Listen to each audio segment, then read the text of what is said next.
Segunda carta de Paulo a Timóteo, capítulo de número 3, versículos 1 a seguir, eu leio, preste atenção.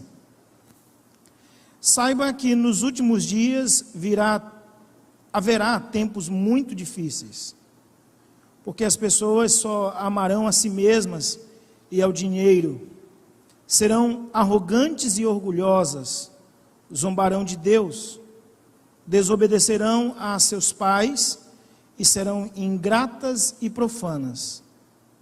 Não terão afeição nem perdoarão, caluniarão outros e não terão autocontrole. Serão cruéis e odiarão o que é bom. Trairão os amigos. Serão imprudentes e cheias de si. E amarão os prazeres em vez de amar a Deus. Serão religiosas apenas na aparência, mas rejeitarão o poder capaz de lhes dar a verdadeira devoção. Fique longe de gente assim. Entre tais pessoas, há aqueles que se infiltram na casa alheia e conquistam a confiança de mulheres vulneráveis, carregadas de pecados e controladas por todo tipo de desejo. Mulheres que estão sempre em busca de novos ensinos, mas jamais conseguem entender a verdade. Esses mesmos se opõem à verdade, como Janes e Jambres se opuseram a Moisés. Têm a mente depravada e sua fé não é autêntica. Contudo, não irão muito longe. Um dia, alguém verá como são insensatos, como aconteceu com Janes e Jambres. Mas você sabe muito bem o que eu ensino, como vivo e qual é o meu propósito de vida. Conhece minha fé, minha paciência, meu amor e minha perseverança. Sabe quanta perseguição e quanto sofrimento suportei e o que me aconteceu em Antioquia, Icônio e Listra. O Senhor, porém, me livrou de tudo isso. Sim, e todos que desejam ter uma vida de devoção em Cristo Jesus sofrerão perseguições. Mas os perversos e os impostores irão de mal a pior, enganarão outros e eles próprios serão enganados. Você, porém, deve permanecer fiel àquilo que lhe foi ensinado. Sabe que é a verdade, pois conhece aqueles de quem aprendeu. Pai, te louvo por tua palavra e peço-te que outra vez fale ao nosso coração. De verdade, ó Deus, eu oro confiando que o Senhor escolheu esse público, essa circunstância, esses ouvintes, escolheu cada pessoa aqui esta noite para juntos ouvirmos a tua voz e também sermos edificados. Oro ainda, Senhor, pelos que estão assistindo pela TV Central e que eles sejam alcançados com a mesma graça dos que estão aqui presentes. Falo isso porque sempre que tua palavra é exposta com desejo de fato de edificar a igreja, o Senhor o faz, e faz assim prazerosamente. Faz a ponto de nós não nos esquecermos. Faz para que a nossa vida seja edificada e nos lembremos disso por muitos dias. Eu te peço, ó Deus, tenha misericórdia, haja com graça essa noite sobre nós, na revelação da tua palavra e também na iluminação do teu Santo Espírito, para que todos saiam daqui compreendendo a tua vontade para esses dias. É a nossa oração, no nome de Jesus. Amém. Amém. Levante seu rosto, olhe para cá, eu tenho uma palavra de Deus para o seu coração. Nós começamos essa série na terça-feira e eu pude falar algumas coisas aqui na terça-feira ainda sobre a realidade do mundo, né? E como ele vem justamente para nos chocar. E hoje pela manhã, mais uma mensagem, e eu tenho certeza que Deus há de falar muita coisa sobre isso. Mas eu começo dizendo que o último retrato do mundo, na iminência do tempo do fim, será saturado de trevas em todos os sentidos. Alguém ontem me perguntou: pastor, mas quando é que vai começar aquele avivamento que a Bíblia fala antes do tempo do fim, antes de Jesus voltar, antes da vinda de Cristo? Quando é que vai acontecer? Está muito próximo. Eu disse, eu ainda não li essa parte na Bíblia. A parte que eu li na Bíblia é que os homens seriam completamente indiferentes à presença de Deus, eles zombariam de Deus, eles não dariam valor algum, eles seriam descrentes. Foi isso que eu li na Bíblia. Então, o último retrato que a gente tem antes que as coisas caminhem finalmente para o final, é um tempo de muitas trevas, trevas em todos os sentidos. Paulo aqui, por exemplo, ele listou materialismo, narcisismo, arrogância, orgulho, zombaria, desobediência, ingratidão, profanação, crueldade, ódio, traição, imprudência, hedonismo em alto grau, hipocrisia, depravação, perversidade e engano. E essas são apenas algumas das palavras que Paulo utilizou e que aparece na autópsia do mundo atual. Quando você faz uma leitura, quando você faz uma espécie de análise mais profunda, você encontra realidades além dessas. E aí, pela longa descrição aqui que o Paulo fez, o Timóteo deveria entender que estaria na contramão de tudo. Porque depois, várias vezes, Paulo vai utilizar, pelo menos 4 vezes nessa epístola, ele usa a expressão tu, porém, você, porém. Dizendo para Timóteo que, de alguma forma, todo esse cenário que estava diante dele não se encaixava com o seu perfil de ser um cristão, especialmente de ser um obreiro. E aí eu relembro, como eu disse na mensagem anterior, o mundo é um lugar onde nós não nos encaixamos em absolutamente nada. O mundo é um lugar onde nada nos preenche espiritual e emocionalmente. É um lugar onde tudo conspira contra nós. Face a essa realidade, então, nós não devemos pensar em vida sossegada. Não tem vida sossegada. Não tem uma vida tranquila onde você diz bem assim, não, agora eu não estou mais sofrendo de nada, eu não sinto mais pressão, eu não fico mais preocupado com absolutamente nada. Não, não existe isso. Porque o mundo é um campo de batalha. Colisão com o mundo significa que nós estamos numa batalha. E quando eu digo isso, que a nossa vida tem sido uma batalha, eu considero piamente que você tem sentido isso de perto. Você tem sentido um pouco dessa batalha, desse desgaste, às vezes emocional, espiritual, tem sentido isso cada vez mais de perto. Os dias têm sido difíceis, está se cumprindo a palavra de Paulo aqui. Contra esse mundo que parece que vai nos engolir, estamos nós, com uma única coisa que faz a gente sobreviver, com a nossa fé. E a palavra de Deus nos diz que é exatamente o que precisamos ter para vencer. O apóstolo João escreveu, todo aquele que é nascido de Deus, vence o mundo, e obtemos essa vitória pela fé. Você pode dizer amém? Então preste mais atenção a partir de agora. Paulo está deitado numa cela, ele é prisioneiro. Ele está vivendo dias bem tumultuados mesmo, e talvez existe uma preocupação no ar se de fato Paulo vai escapar daquela situação. Mas lá naquele cárcere ele está preocupado com o futuro do Evangelho, sobre como as pessoas vão ainda se relacionar, vão entender. E ele está preocupado com quem vai continuar a pregação do Evangelho. A sua mente fica vagueando, ora na maldade dos tempos, mas ao mesmo tempo fica pensando na timidez de Timóteo. Será que ele vai dar conta? Timóteo é tão fraco e a oposição é tão forte. Parece estranho, inclusive, que um homem assim chamado em tal situação, foi chamado justamente para combater pela verdade. E aí então o apóstolo começa com um vívido esboço desse cenário, em oposição a tal pano de fundo. Ele chama Timóteo, a despeito dessa situação caracterizada por um generalizado desvio de Deus, e a despeito da fraqueza de temperamento de Timóteo, a continuar fiel ao que ele aprendera. Paulo começa então dizendo, saiba que nos últimos dias haverá tempos difíceis. Por que será que Paulo inicia esse capítulo dando uma ordem tão enfática a Timóteo? Charles Swindoll diz que com essas palavras, Paulo golpeou Timóteo. Porque o verbo utilizado por Paulo para dizer que ele sabia, aparece aí num tempo presente do modo imperativo. Literalmente, Paulo estava dizendo para Timóteo, você continue sabendo isso. Em outras palavras, era como se Paulo dissesse para Timóteo, esteja sempre atento a isso enquanto realiza as suas tarefas. Ou seja, a gente pode se embrenhar em inúmeras atividades. O que a gente jamais pode esquecer é que está num combate com o mundo.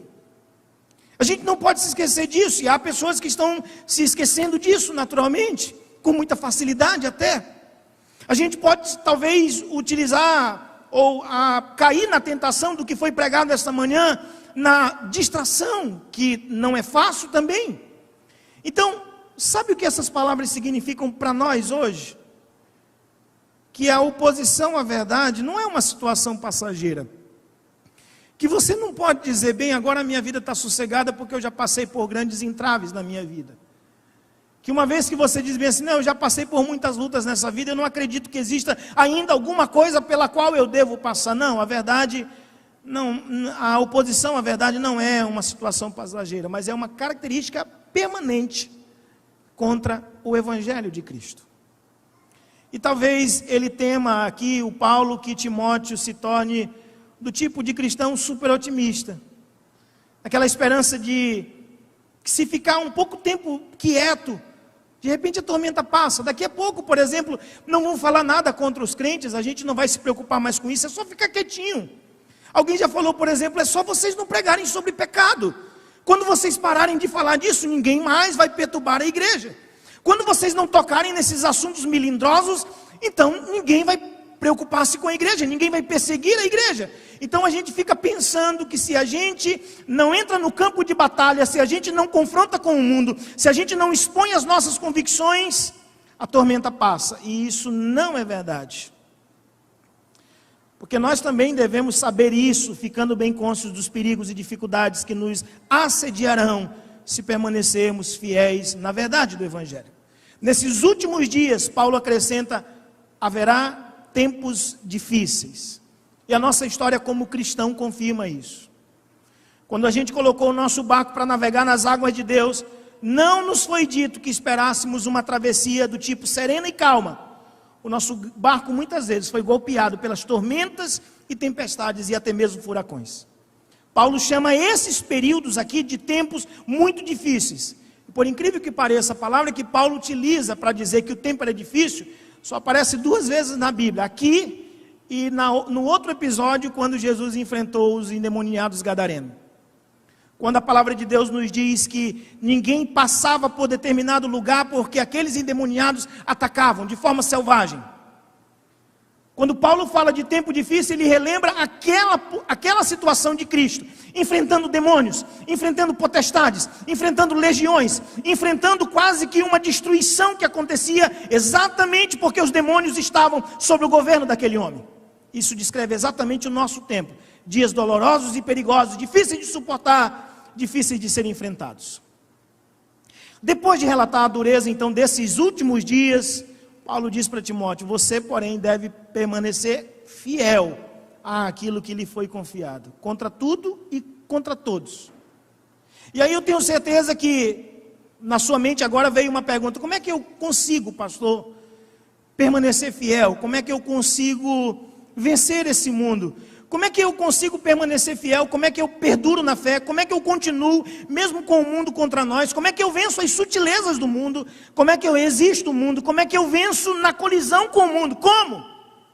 Porque colisão é choque de forças contrárias. Colisão é embate, é luta, é combate, é embate, é batalha, é conflito. Então como é que a gente sobrevive a essa colisão, a esse mundo que parece que vai nos engolir? Paulo instrui Timóteo e a nós sobre como podemos escapar desse choque de convicções ileso. Primeira coisa que Paulo diz para Timóteo, e aí eu penso que é importante ressaltar essa noite, para sobreviver na colisão com o mundo. A primeira coisa que Paulo diz, ele diz, permaneça fiel. Eu acho que você já percebeu que são 2 coisas bem diferentes, né? Hoje foi pregado sobre essa inconstância do mundo, sobre o grau de insatisfação que a gente tem.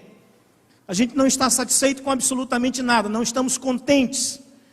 A gente é quase que um menino indomável, uma criatura que não se abastece de absolutamente nada. Nunca estamos contentes, nunca estamos satisfeitos, nunca estamos de fato plenos. Então você conhece um tempo mais difícil do que esse para alguém permanecer fiel? Você conhece um tempo mais difícil? O mundo de hoje possui tantos atrativos que se não estivéssemos convictos de nossa fé, a gente se aventura. E essa aventura pode ser fatal. Eu conheço muitos, tantos, que eram tão seguros de si, e eles um dia disseram assim, não, eu vou experimentar o que o mundo tem, e eles foram e nunca mais voltaram. Eles não conseguiram mais voltar, porque o mundo é uma rede, o mundo é uma teia, cada fio dessa rede aperta com força voraz, não dá para brincar com o mundo. Você vai, ele te seduz, se utiliza de sutileza, de mecanismo de engano. Há uma operação do inimigo por detrás desse sistema mundano, que se a pessoa se aventurar, a brincar nele um pouquinho, vai cair e não vai conseguir sair mais. Paulo então instrui Timóteo a permanecer fiel, que são duas palavras fortes para o nosso tempo. Permanência num tempo de inconstância como a nossa, de insatisfação, como foi pregado hoje pela manhã. Dirigimos a nossa vida como alguém que segura o controle da TV. Não gostou da programação não? Então muda de canal. Mas a maior bênção que precisamos considerar hoje é justamente a bênção de permanecer. Você entende isso para a sua vida? O mundo desabando, e o que acontece com a gente? Permanecemos. Estruturas esboroando e nós permanecemos. Sistemas falindo e nós permanecemos. Você consegue orar agora pela bênção de permanecer em Cristo? Você consegue agora mesmo fechar os seus olhos e orar a Deus e dizer assim, Senhor, muito obrigado, porque eu tenho permanecido. Eu não desanimei, veio muita coisa contra mim, mas eu não desanimei, eu não vacilei, eu não olhei para trás, eu não fingi ser crente, eu permaneci. Você consegue orar assim? Então ore a Deus, agradeça por essa bênção, porque é o Senhor que tem sustentado você. Só que a permanência seca, vazia de espiritualidade, não é a permanência da Bíblia. Porque talvez algumas pessoas estejam adestradas. Talvez algumas pessoas digam bem assim, cara, eu não tenho mais o que fazer, eu vou para a igreja. E eles se acostumaram a vir para a igreja, dar aquele horário, é como se a roupa já começasse a tremer dentro dos guarda-roupas. E querendo ir para a igreja, tem que ir para a igreja. E ele não sabe mais o que fazer, então ele vai para a igreja. A permanência que Paulo está conclamando os irmãos não é uma permanência seca, vazia de espiritualidade. Precisa ser uma permanência fiel. Um homem e uma mulher que se desenvolve num relacionamento que só cresce, que só o projeta para frente. Essa fidelidade aqui que Paulo diz, ela é testada cada vez que passamos por uma colisão. Muitos de nós fomos testados esses dias. Quando é que essa fé é testada? É quando o médico, você ouve o médico dizer, né? Fizemos tudo o que estava ao nosso alcance. E aqui dentro de você a fé grita, Deus tem tudo sob controle. A fé sendo ali desafiada, mas você diz assim, eu sei, o Deus em quem eu tenho crido. É quando você já está esmorecendo em suas súplicas decanas, e cada vez que você pensa em desistir, o Espírito ministra em seu coração dizendo, ore um pouco mais, e inexplicavelmente, uma força sobrenatural vem sobre você, e você que começou a orar de maneira muito fraca, quando termina a oração, está forte. Você pode dizer amém? Isso é ser fortalecido na fé, é permanecer na fé. É quando você sente um vazio enorme, e sabe que a única coisa que pode te preencher de verdade, te saciar, é voltar-se para Deus sem reservas, e você faz isso. Então que a gente seja conduzido por Deus, a termos experiências maiores de fé. Que a gente seja conduzido por Deus a essas experiências, traumáticas algumas vezes. Deus chamando a gente a uma responsabilidade maior, o mundo desabando, e a gente pensando assim, o que vai ser de mim? Chegou a hora então de permanecer fiel, para você vencer na colisão com o mundo. Em primeiro lugar, permaneça fiel, aleluia. Em segundo lugar, para sobreviver na colisão com o mundo, Paulo diz para Timóteo, relembre o que você aprendeu. Não joga fora esse HD das coisas que você já recebeu na vida, não. E eu sei que ouvir o que já sabe é um desafio, sim ou não? Imagina alguém chegar para você e dizer exatamente as coisas que você já sabe. É muito ruim. Só que a caminhada cristã é sempre uma recordação daquilo que nós já ouvimos. Sempre vai ser isso.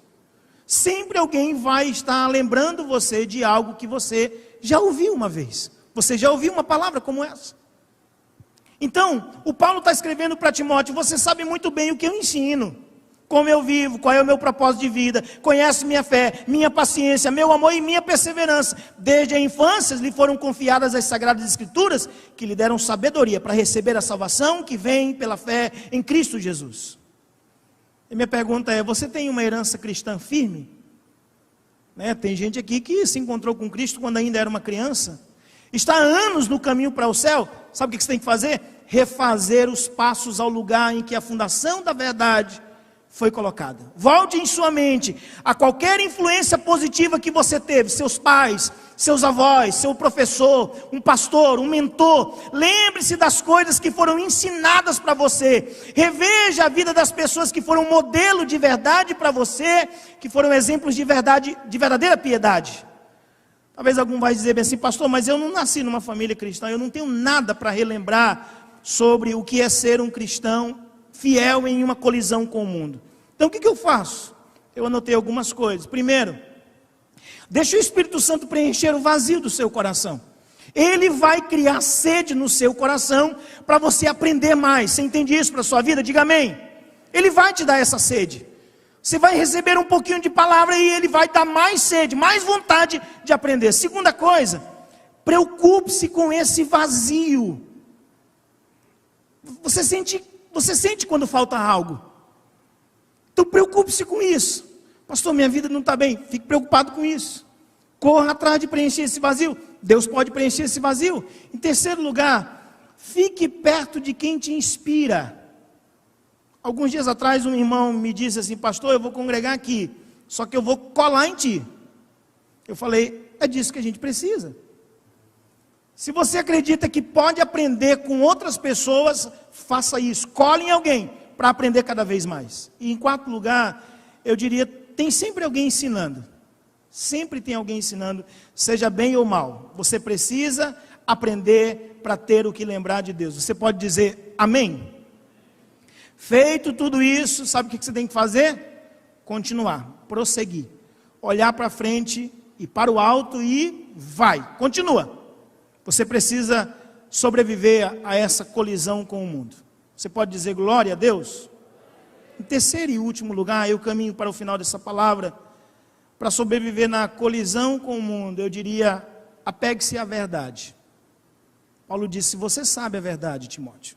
Você sabe. Você sabe. Então, desde os nossos primeiros anos, a gente começa a formar impressões sobre nós mesmos, sobre o mundo, sobre Deus. E a gente começa a diferenciar certo e errado, sabedoria e insensatez. A gente absorve conhecimento e a gente começa até mesmo a exercitar o discernimento. Depois, em algum ponto da nossa jornada em direção à fase adulta, a gente passa a ter convicção de que aprendeu o que é certo. Então, o que ouvimos e entendemos passa a ser o assunto de nossa crença. Eu estava dando aula ontem num outro seminário e vários irmãos começaram a falar em deboche sobre questões relacionadas a milagres. Eles começaram a insultar algumas apresentações sobre realização de milagres, o fato do milagre acontecendo mesmo. Num determinado momento, naquela aula, eu olhei para um deles e falei bem assim: eu estou diante de uma sala que acredita em milagres, não? Ah, não, acreditamos, buscamos milagre. E por que vocês julgam com tanta severidade quando Deus está fazendo alguma coisa? Por que vocês duvidam de que Deus está fazendo exatamente aquilo que vocês estão buscando? Porque é tão difícil de crer. Então, nós, às vezes, nos sustentamos com algumas convicções que vão de encontro, justamente assim, numa colisão, exatamente contra aquilo que nós acreditamos. A gente está dizendo assim: Senhor, faz um milagre, realiza alguma coisa aqui, mostra o teu poder. E aí, quando vem o poder de Deus, quando vem a graça de Deus, quando vem um milagre de Deus, uma cura, algo extraordinário, a gente diz bem assim: ah, mas não foi desse jeito que eu aprendi, eu não sei se isso aí está certo. E Deus não está preocupado com aquilo que você diz que acredita. Ele está nos chamando a olhar justamente para a verdade. Ele está dizendo para a gente se apegar à verdade. Eu não sei o que Deus é capaz de fazer, eu sei que Ele é capaz de fazer qualquer coisa. dentro da nossa imaginação, fora dela, Ele é capaz de fazer qualquer coisa, porque Ele é Deus, Ele é soberano, Ele é Senhor de todas as coisas, Ele pode fazer todas as coisas.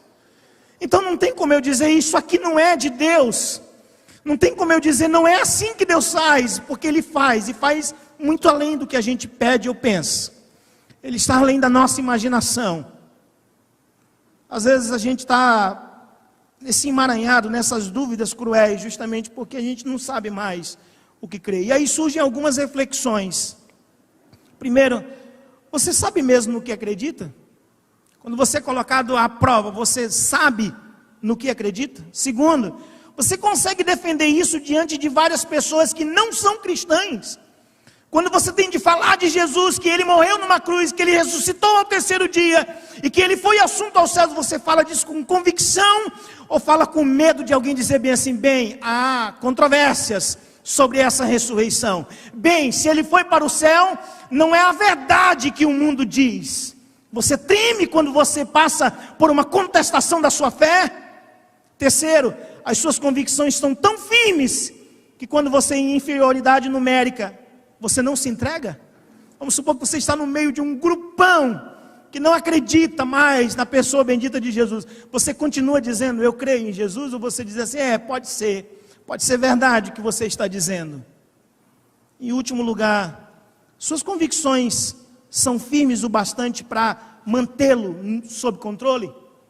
Ou você começa a suar quando alguém começa a questionar a sua fé? Você fica desesperado, dizendo bem assim, eu não sei mais, me dá uma palavra, Senhor, porque eu não sei mais o que dizer. Você treme na base, quando você não tem mais para onde correr e falar sobre a sua fé. Paulo então sugere a Timóteo o segredo da vitória, que está justamente na certeza de que ele sabe a verdade. Eu não estou brincando de ser um cristão. Tenho certeza que você também não. Eu não estou brincando do tipo de quem faz cultinho em casa para ir numa igreja e dizer bem assim, é um jeito que o mundo admira de ser uma pessoa diante dessa sociedade. Nós não estamos brincando porque o mundo não está brincando conosco. Nós precisamos estar munidos com a verdade. Você sabe a verdade? Ou mesmo conhecendo, transparece ingenuidade? É verdade mesmo que você sabe? Ou é ignorante ao que acontece à sua volta, do tipo assim, bem, eu não vi nada disso acontecendo. Falaram aí de espíritos, falaram de algumas coisas que estão acontecendo, mas eu não sei. O John Stott, ele escreveu que nossa principal definição desses dias é justamente crescimento sem profundidade. Nós temos uma visão gigantesca sobre nós mesmos e fracassamos antes as sutilezas do mundo. Sabe quem nós somos? Nós somos gigantes sem equilíbrio. Sabe o que falta para a gente? Apego à verdade. E aí Paulo é incisivo quando ele escreve a Tito, no capítulo 1, versículo 16, afirmam que conhecem a Deus, mas o negam por seu modo de viver, são detestáveis e desobedientes e não servem para fazer nada de bom. Isso é duro, irmãos. Nós somos cristãos ateus. A gente não tem uma expressão de fé carregada de fato, que diga assim, é o que eu estou vivendo, e ponto final. Não! A gente crê em Deus, mas não o conhecemos de verdade. A gente gagueja na hora de falar desse Deus para alguém que afrontou a nossa fé. Nós cremos em Deus, mas a gente não tem certeza de que se de fato Ele nos ama. Nós cremos em Deus, mas oramos tão pouco. Nós cremos em Deus, mas nos recusamos a perdoar. Nós cremos em Deus, mas ainda vivemos sobre o tempo todo preocupado. Não existe confiança, não existe entrega para Deus. Nós cremos em Deus, mas buscamos a felicidade a qualquer preço. Nós cremos em Deus, mas confiamos mais no dinheiro. Nós cremos em Deus, mas não compartilhamos mais a fé. Nossas redes sociais têm de tudo e de todos, menos de Deus. Eu conversava ontem com um amigo pastor sobre a igreja que ele pastoreia. Uma igreja muito grande, igreja rica, maravilhosa. Ele, com o coração angustiado, me disse, eu não sei mais o que fazer como pastor. Eu não tenho mais inspiração. Eu não sei mais o que fazer diante de tantos atrativos de outras igrejas, e ele começa a citar o que cada igreja está fazendo, e ele não tem mais inspiração. Eu o abracei naquela hora, coloquei a mão nos seus ombros, e eu lhe disse assim: agora você precisa seguir a verdade da palavra. Porque os anseios do nosso coração só são satisfeitos com a verdade, e a verdade da palavra. Você vai participar de lindas programações, você vai participar de lindos programas, você vai se divertir, você vai pirar com a montanha russa, você vai se deliciar numa tarde de domingo numa piscina, você vai amar os filmes que vão ser lançados com guaraná e pipoca lá na sala da sua casa, mas prazer de verdade você vai ter somente quando você estiver diante da palavra de Deus. Ela vai permear o seu coração, ela vai dizer exatamente o que você precisa, e aí tudo que você procurava vai começar a ser preenchido, porque chegou a palavra de Deus. Paulo diz: apegue-se à verdade da palavra de Deus. Você crê nisso? Eu encerro com algumas aplicações. A primeira delas, eu digo: o mundo não vai parar. O mundo não vai parar. E aí eu tenho que dizer para você: você também não. Você precisa seguir. O mundo não vai parar, e você também não vai poder parar, não pode parar.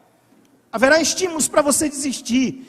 Tem muita gente aqui que talvez já está assim, no limite da sua fé, não sabe mais o que fazer, está faltando experiência, está faltando contato, está faltando comunhão, ele está aqui agora só para preencher mais uma lacuna. Escute, o mundo não vai parar, e você também não pode parar, precisa seguir. Em segundo lugar, não se assuste com o mundo, porque olhando assim, sem as armas da fé, o mundo é de assustar, o mundo é de causar pesadelo em qualquer um. Só que a palavra de Deus diz que nós já temos tudo o que precisamos para vencê-lo. Você já tem fé, Deus já brotou isso no teu coração. Você tem fé, você tem esperança, você tem confiança em Deus, e é tudo que você precisa para vencê-lo. Você pode dizer amém. Terceiro e último, eu digo para os irmãos: siga a verdade. Siga a verdade. Paulo disse nessa leitura que eu fiz: os perversos e os impostores irão de mal a pior, enganarão outros e eles próprios serão enganados. Paulo está dizendo para nós: olha para a verdade, só a verdade. Precisamos da verdade. Eu queria orar com você esta hora. Eu tenho 3 motivações para orar essa noite. Fique de pé comigo, por favor. Vamos orar.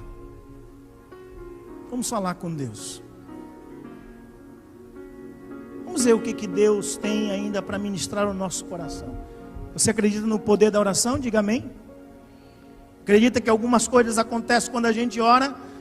Eu não estou aqui jogando com você. Essa experiência de falar da palavra de Deus não é só mais uma tentativa.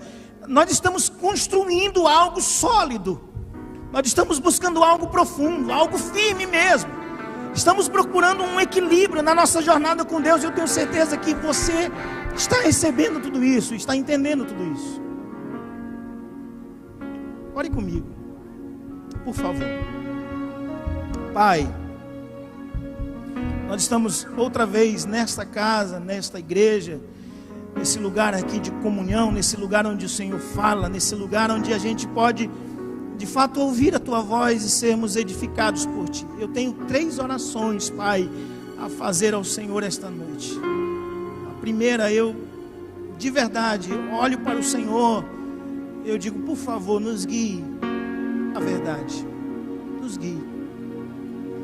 Dá-nos, ó Deus, uma compreensão tão profunda do Evangelho, que qualquer outra proposta, qualquer outro ensino, qualquer outra doutrina, qualquer pessoa que chegar com qualquer banquete, não vai mais nos seduzir, porque nós estamos munidos das verdades do Evangelho. Queremos acreditar na graça, na misericórdia, no perdão, na existência do céu, na existência do inferno. mas também na reconciliação com o Pai, na certeza da salvação, na esperança da glória de que em breve Cristo há de voltar e vai nos levar. Guia-nos à verdade, Senhor, guia-nos à verdade. Abra os nossos olhos para compreender tudo o que está acontecendo à nossa volta e nos leva, Senhor, nos leva àquilo que não pode ser contestado.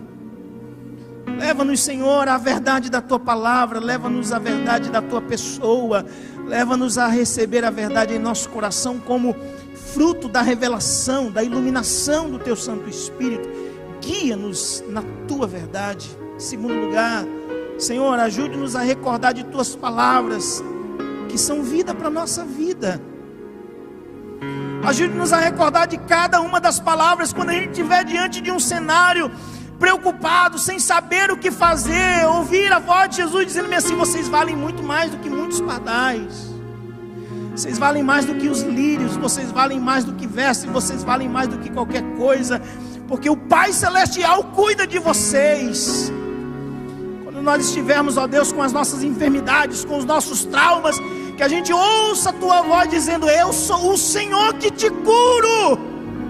Ajude-nos a lembrar de Tuas palavras, que não haja temor no nosso coração. E em terceiro e último lugar, Pai, eu oro dizendo: ajude-nos a perseverar a despeito de toda força contrária, a despeito de toda colisão com o mundo, aqui, ali, onde a gente chega, o mundo vem nos apertando, o mundo vem para nos destruir mesmo, mas nos ajude a perseverar.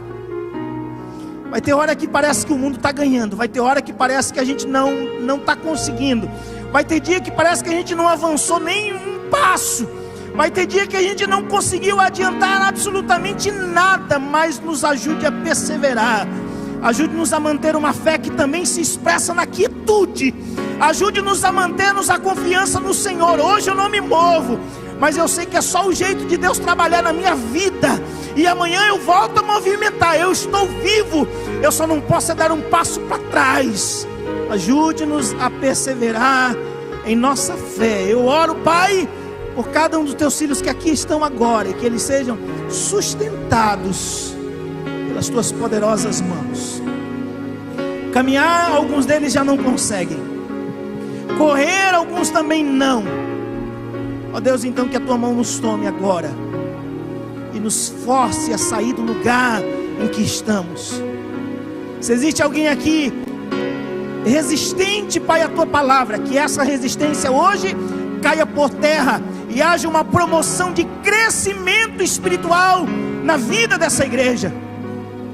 Se existem barreiras, Pai, para que a Tua palavra continue chegando aos corações, essas barreiras não podem resistir ao poder da palavra. Assim como desce a chuva do céu e para lá não torna, mas faz brotar a semente, assim será a palavra que sair da boca do Senhor. Ela não voltará vazia e vai fazer exatamente aquilo que o Senhor quer que faça, em nome de Jesus. Barreiras que se levantem contra a verdade, barreiras que são contra a nossa fidelidade e permanência em Deus, sejam agora neutralizadas e haja uma profunda liberdade do Espírito para comunicar todo o conselho de Deus sobre o nosso coração.